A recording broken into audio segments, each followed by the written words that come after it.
आज की इस टॉपिक से रिलेटेड मैंने पहले भी कई वीडियोस बनाए हैं और आज मुझे इस वीडियो को बनाने के लिए लेकिन एक युवा ने प्रेरित किया है। नमस्कार। हम हमेशा दरअसल भला चाहते हैं, ज़्यादातर अपनी भला, और अगर कुछ बच जाता है ना तो ये हम समाज को दे देते हैं। नहीं देखिए, लेकिन इसमें कोई गिल्टी फील करने वाली कोई बात है ही नहीं। हम में से ज़्यादातर लोग ऐसे हैं, लेकिन हम लोगों की सोच से अलग, हम आम लोगों की सोच से अलग सोचने वाले लोगों की भी कमी नहीं है इस दुनिया में, जो खुद से ज़्यादा समाज की चिंता करते हैं, औरों के बारे में सोचते हैं। और ऐसा भी नहीं है कि हम समाज के बारे नहीं सोचते, हम औरों के बारे नहीं सोचते, बस सोच की डिग्री का फर्क है। कोई थोड़ा ज़्यादा सोचता है, कोई थोड़ा कम सोचते हैं। लेकिन इन दिनों एक ऐसा युवा सोशल मीडिया में छाया हुआ है जो समाज की सुधार के लिए एक मुहिम शुरू कर एक प्रेरणा बन गया है, खास करके मेरे लिए। और मैं यहां आश्वस्त कर दूं कि मैं उनके इस कदम को देखते हुए अपने मन से इस वीडियो को बना रहा हूं। उन्होंने मुझसे ये वीडियो बनाने को कभी नहीं कहा।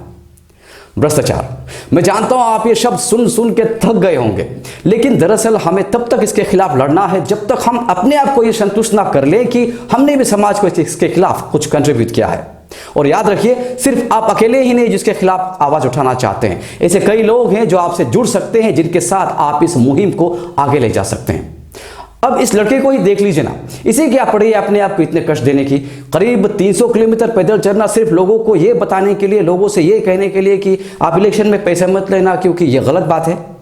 वैसे मैं फोटो में इनके साथ खड़ा हूं, पर मुझे रास्ते में मिल गए थे, मैं इनके साथ नहीं चला हूं, लेकिन हाँ, इनको मैंने बेस्ट विशेस जरूर दिए। एक 25-30 साल का युवा अकेले तिरंगा लेकर रास्ते में चल रहे हो तो जाहिर सी बात है आप तो पूछेंगे ही।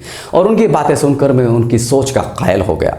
वैसे पैदल चलने का सिलसिला सोल दोदुम ने अरुणाचल प्रदेश में पॉपुलर किया था, और फिर अरुणाचल अगेंस्ट टीम दिल्ली पैदल पहुंची, और आज अकेले ओमक नृतक नामक इस युवक ने यह सिलसिला शुरू किया।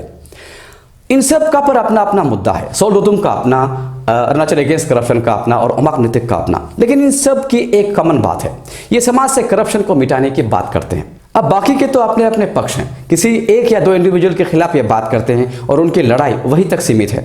और जहां तक ओमक नृतक की बात है, उनकी मुहिम की बात है, मैं और मेरे विचार इनसे बहुत ज्यादा मेल खाते हैं। मैं भी मानता हूं झाड़ियों को साफ करने के बजाय सीधा जड़ पर ही हमें वार करना चाहिए। सिस्टम में बैठे करप्ट इंडिविजुअल्स हमारे समाज के ही पैदाइश है। हमारे समाज ने ही इन्हें ये ज्ञान दिया है, ये सिखाया है। अगर आज हम स्टिंग ऑपरेशन के जरिए या किसी नारेबाजी के जरिए या आंदोलन के जरिए किसी इंडिविजुअल को जेल भी भिजवा दें, तो भी कल और एक पैदा हो जाएगा। हम कितनों को जेल भेजते रहेंगे, कितनों को सजा दिलवाते रहेंगे, ऐसे तो सिलसिला खत्म ही नहीं होगा।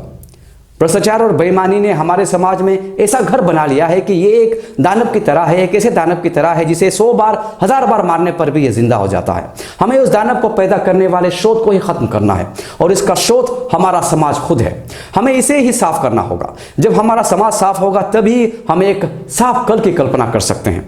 और ये आदमी शायद कुछ ऐसे ही बात को अंजाम देने के लिए सोच रहा है। हो सकता है इनका तरीका आपको 100% सही ना लगे, लेकिन मैं कहता हूं ये बहुत हद तक सही है। सबसे पहले मेरा नाम ओमक नृतक, हम जानबो विलेज अपर सियांग डिस्ट्रिक्ट का है। रहने के लिए तो हम पासीघाट में रहता है।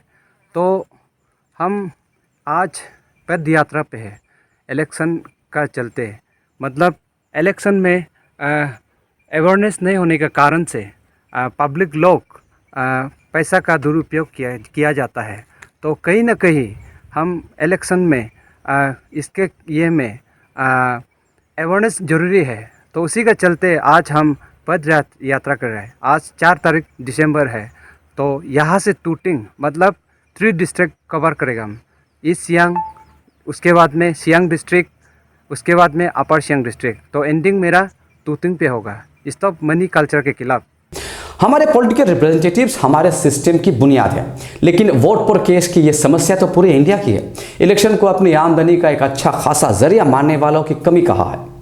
अरे इंडिया ही क्यों, सारी दुनिया ही इससे अफेक्टेड नहीं, इन्फेक्टेड है। यूनेस्को के अनुसार हमारे देश की लिटरेसी रेट 2022 में 79% है, अरुणाचल प्रदेश का 65.38। अब मेरे हिसाब से जन को जागरूक करने के लिए इतना लिटरेसी रेट काफी है। शायद इतनी जागरूकता इसलिए नहीं फैल रही क्योंकि लोग जागरूकता शायद फैलाने नहीं चाहते। हमें अपने लेसर एजुकेटेड पॉपुलेशन को समाज के खामियों से रूबरू करवाना होगा, उन्हें हमें समझाना होगा, उन्हें हमें यह जनवाना होगा कि आज अगर कोई पॉलिटिकल रिप्रेजेंटेटिव, चाहे वो एमएलए हो या चाहे एमपी हो, आपसे अगर पैसे देकर आपके वोट खरीद रहा हो तो अपने खर्चे किए हुए पैसे को हमारी तरक्की से काट लेगा। आज कोई भी नहीं, कोई भी कहना गलत होगा क्योंकि अच्छे लोग तो अभी भी जिंदा हैं। मतलब ज़्यादातर लोग जो पॉलिटिक्स को अपना करियर बनाना चाहते हैं सिर्फ पावर और पैसे को ही ऑब्जेक्टिव बनाकर चलते हैं। समाज का भला, देश का भला बहुत कम लोग सोचते हैं। चलिए, पावर की बात तो लाजमी है, पर पैसे के लालच में डेवलपमेंट्स का आधा अधूरा होना या काम ना होना बहुत हद तक हम वोटर्स के कारण ही होता है। मैं आज कई ऐसे युवा नेता को जानता हूं जो सच में काम कर सकते हैं और करना भी चाहते हैं। उनके अंदर हुनर है, जोश है, जज्बा है, पर मेरा डर यही है कि उनको भी कहीं इस रिवाज का दिमाग ना लग जाए। ऐसे लोग जो अच्छे कार्यों के सपने लेकर आते हैं, जो अपनों के लिए, राज्य के लिए, देश के लिए कुछ करना चाहते हैं, वे भी इस दलदल में धंसते चले जाते हैं। क्या आप रियलाइज करते हैं आपके इलेक्शंस में पैसे लेने के कारण 150 करोड़ की आबादी वाला इंडिया भी आज फुटबॉल वर्ल्ड कप में क्वालिफाई नहीं कर पाता? 1950 में एक बार हुआ था, 1950 में क्वालिफाई हुआ था, उसके बाद कभी नहीं। हमारे इलेक्शंस में पैसे लेने की वजह से अरुणाचल प्रदेश भी स्पोर्ट्स फील्ड में बहुत पिछड़ा हुआ है।